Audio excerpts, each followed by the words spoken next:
Well, thank you. It's lovely to be with you. And it was 18 months ago I was last in Scotland when I was cycling from Land's End to John O'Groats. And it wasn't an electric bike, just in case you are thinking. So if we can put the first slide on, let me introduce you to People International.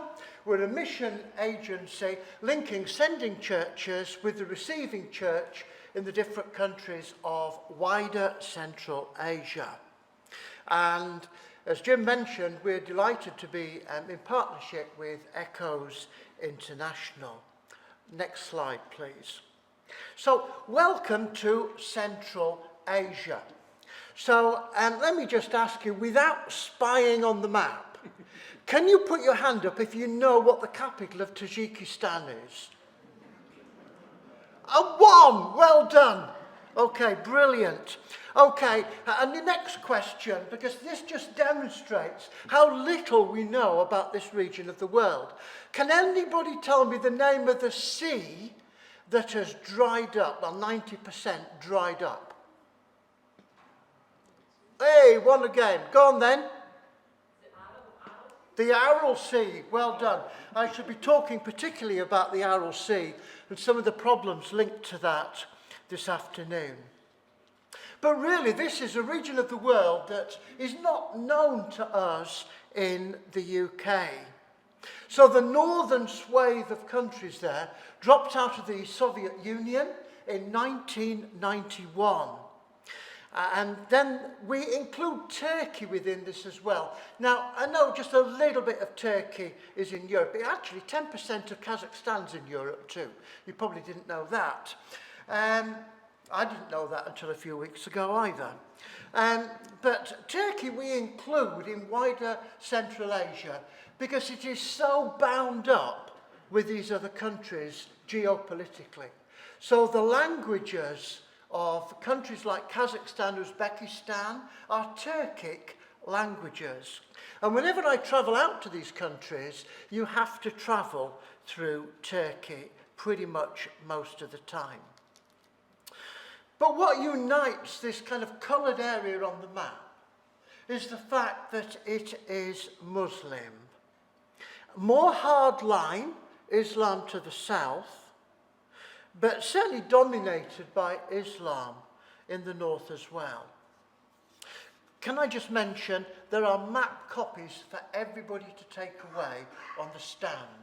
And I love the map, so grab your copy after the morning session or after the afternoon session. Slide 3, please. I love stats, but here we go. You'll see that there aren't many believers in places like Turkey. And most of the believers in Turkey would actually be in Istanbul, or maybe one of the two of the kind of the tourist cities to the south on the Mediterranean coast. But there are less than 7,000 Turkish believers in a country of 80 million. 7,000 out of 80 million. And if you go to the east of Turkey, the numbers become even lower. And then if you go to the rural areas outside, you will find there are virtually no Christians whatsoever. That would also be true of Uzbekistan. I'm taking you on a journey into Uzbekistan this afternoon. But again, in the rural areas of Uzbekistan, there are virtually no believers. I go to a city, or have been to a city many times in Cappadocia, in central eastern Turkey. And in that city, a city of 1.5 million people, there are just about 18 to 20 Turkish believers. And the surrounding towns and cities, there are none at all. Next slide, please. In this region of the world, there are 500 million people. This is an unreached region of the world. Also, across most of these countries, The average age is really young. In Uzbekistan, it's 28, 29 years old.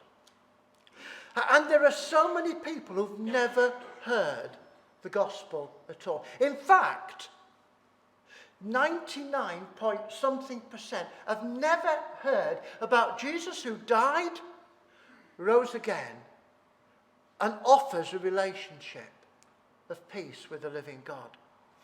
I was in Kyrgyzstan, and I was actually with a group, and we had an intelligent guide with us. And as he took us on a hike one day, he said to us, well, what kind of group are you? And we said, we're a Christian group. And he kind of thought that meant a Western group. But he said, no, we're a group of people who follow Jesus, who love Jesus. And he said, what do you believe? My friend who was alongside, who spoke Russian, was able to say to him, we believe in Jesus, and basically outline the gospel for 5 minutes. What a brilliant opportunity. This intelligent guide said, I've never heard this before. You see, the Quran teaches that Jesus, a prophet, died. Sorry, that Jesus was a prophet, but he didn't die. Let me get that one right. So if he didn't die, he couldn't be raised to life again. There you go. Nothing at all. And so people have just not heard. It's also an amazing region of the world. The people are really friendly. So I'll go on a train, I'll be walking down the street. If anybody is young and they hear me speaking English, they will come up to me and say, can I buy you a cup of tea? Would you like to come to my house for a meal? If first time doesn't count, second time. If they ask 3 times, they really want you to come to their house for a meal. and basically, they want to speak English. And they are delightful people. Next slide, please. But here we go. In terms of a large region of the world, it is the least reached region of the world. That's not to say there aren't individual countries. We've heard about Kosovo this morning. But as a region, it's the least reached region of the world with the gospel. And here's the double whammy. It's got the fewest number of gospel workers. And in God's grace, we really want to do something about that. Because these people have not had the chance to hear the good news of Jesus. How can that be at this point in the 21st century? Let's move on. Next slide, please. So there's a bit of repetition here that's going to come up in the second point, because this has already been mentioned by our friends from Kosovo. But there are 2 essential things to grasp in terms of gospel work in this region of the world. First of all, there's the national identity issue. Okay? So, if I am Tajik, I am Muslim. If I am Muslim, I am Tajik. Therefore, my nationality and Islam, my religion, are bound together like that. So, can you imagine what happens when someone wants to become a follower of Jesus? It's like they're saying, I am denying being a Tajik or a Kosovan. I am denying my national identity because I am now following Jesus. That is a huge, huge problem. It means also, as we move on to the second point, that there is a serious issue when it comes to honour shame. So let me tell you a story of a man I met last year. I won't tell you which country. But he was telling me that he was happily married. He was Muslim background. His wife was Muslim background, because nearly everybody's Muslim background. And they got married, and incredibly, he got to hear the good news of Jesus Christ. And he put his faith in Jesus, and he started attending a really small church. I'll be showing you some pictures of some of the churches this afternoon. But by church, understand probably a gathering of 8 or 9 people in a home meeting illegally. And so he started going to this meeting, and his wife was really angry. She said, "You're a Muslim. You've been born a Muslim. What are you going to this meeting for?" And he kept going. And one day, he went off to the meeting, and she phoned the KGB. And they do have KGB in these countries. They don't do the Soviet Union or Russia anymore, but they do in these countries.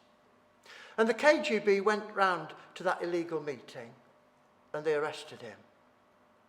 They took him down to the police station, put him before a judge, and the judge said, "If you're willing to renounce your Christian faith, and if you're willing to become a good Muslim again, I'll let you off relatively lightly." He said, "No, I can't do that. I can't deny the Lord that I love." And so the judge said, "Well, you'll spend a few weeks in prison." Came out from prison. His wife had divorced him. His wife's family had obviously completely cut him off. But his own family cut him off completely. We were hearing about that in Kosovo. His own family cut him off completely. So it had nothing left in terms of family. That's it. But that man, still active, still following Jesus, still loving the gospel.